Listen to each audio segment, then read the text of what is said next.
Kanalımdan ve mutfağımdan hepinize yeniden selamlar, sevgiler. Bugün sizlere tek kelimeyle şahane bir rulo pasta tarifim var arkadaşlar. Sadece 3 yemek kaşığı un kullanarak kırılma, çatlama olmayan, pamuk gibi yumuşacık, ağızda eriyen kıvamıyla herkesin tarifini soracağı şahane bir rulo pasta tarifim var arkadaşlar. Buyurun hiç vakit kaybetmeden bu güzel pastanın hemen yapılışına geçelim.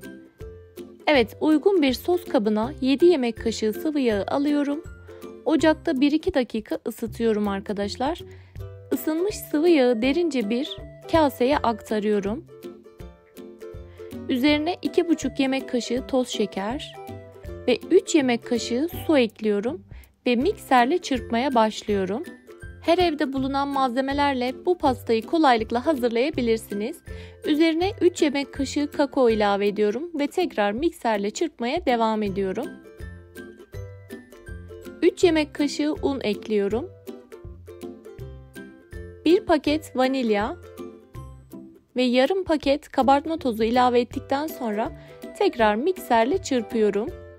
Kullanmış olduğum malzemelerin tamamını açıklamalar kısmına ekleyeceğim. Detaylı bir şekilde oradan da bakarak faydalanabilirsiniz. Öyle bardak bardak ölçü kullanmadan kaşık kaşık ölçüyle şahane bir pasta tarifi arkadaşlar. Evet, üzerine 4 adet yumurta sarısını teker teker ilave ederek mikserle bir yandan da çırpmaya devam edelim. Bu arada yumurtanın sarısını ve beyazını ayırırken dikkatli olmamız gerekiyor arkadaşlar. Yumurtanın beyazına bir damla bile sarısının karışmaması gerekiyor. Evet, kakaolu karışımı bir kenara alalım. Diğer yandan 4 yumurta beyazını bir kaba alıyorum. Üzerine bir fiske tuz ilave ederek mikserle çırpmaya başlıyorum. Burada yine önemli bir püf noktası var arkadaşlar. Kullanmış olduğumuz mikserin ucu ve kullanmış olduğumuz kap temiz ve kuru olmalı. Üzerine yavaş yavaş 5 yemek kaşığı pudra şekerini ekliyorum. Bir yandan da mikserle çırpmaya devam ediyorum.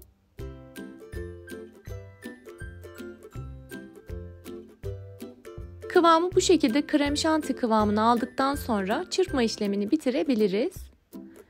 Evet, hazırlamış olduğumuz yumurta beyazını kakaolu karışıma 3-4 defada ekleyerek spatula ile bu şekilde köpüğünü söndürmeden karıştıralım. Kek hamurunun kıvamından da anlayabilirsiniz. İpek gibi bir kıvamı var. Piştiğinde de yine aynı şekilde hiç kırılma, çatlama olmadan pamuk gibi ağızda eriyen şahane bir rulo pasta oluyor. Bu tarif bizim evin en sevilen, en vazgeçilmez rulo pasta tariflerindendir. İstisnasız hemen hemen her misafirime yaptığım, herkesin de tarifini istediği, bayılarak yediği şahane bir pasta tarifidir. Sizlere de ısrarla tavsiye ediyorum. Gönül rahatlığıyla yapıp mutlaka bu tarifi sizler de deneyin. Evet, hazırlamış olduğumuz hamuru yağlı kağıt serili fırın tepsisine aktaralım ve her yerine gelecek şekilde yayalım. Bu arada fırınımızı 200 derecede ısıtalım. Kekimizi 200 derece fırında tam 10 dakika pişmeye bırakalım. Kekimiz fırında pişerken biz de içerisinde kullanacağımız kremayı hazırlayabiliriz.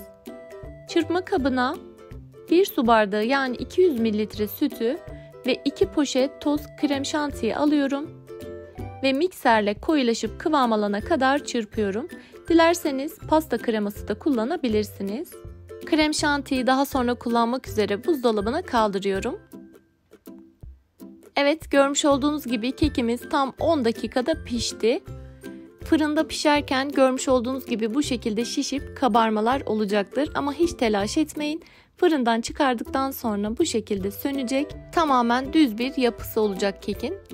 Evet, bu şekilde hiç soğumasını beklemeden kenarlarından hafifçe kaldırarak yağlı kağıttan kurtarıyorum ve üzerine tekrar bir yağlı kağıt sererek bir tepsi yardımıyla kekimizi ters çeviriyorum.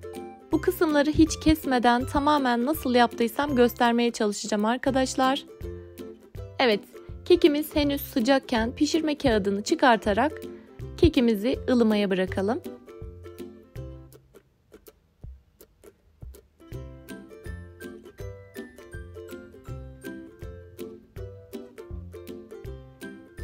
Ilıyan kekimizin üzerine hazırlamış olduğumuz krem şantiyi koyarak her yerine gelecek şekilde yayalım.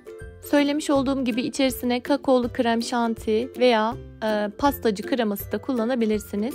Ama ben genelde krem şanti ile yapıyorum. Gerçekten lezzeti şahane oluyor.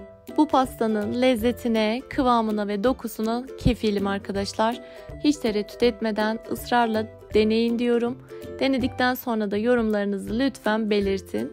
Evet, görmüş olduğunuz gibi yağlı kağıt yardımıyla hiç zorlanmadan kekimi rulo haline getiriyorum.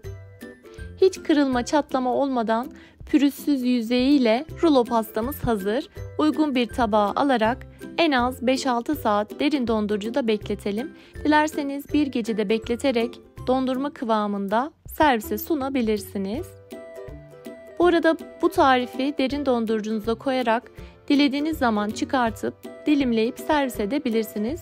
Uzun süre derin dondurucuda kalabilen acil misafirler için kurtarıcı bir pasta tarifi. Benim dondurucumdan eksik olmayan nadir pasta tariflerinden bir tanesi arkadaşlar.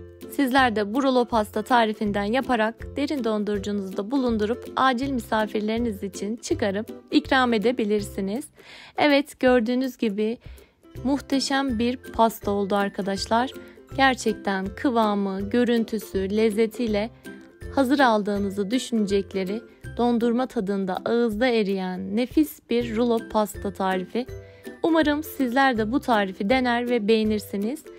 Tarifimi görmesini istediğiniz arkadaşlarınıza göndererek, yorum ve beğeni yaparak kanalıma destek olursanız sevinirim. Hemen sizler için şöyle bir çatal alarak kıvamını, dokusunu detaylı bir şekilde gösteriyor olacağım. Bakar mısınız? Yumuşacık pamuk gibi bir pasta oluyor arkadaşlar. Sizler de bu tarifi mutlaka deneyin diyorum. Güzel tariflerde buluşabilmek dileğiyle inşallah.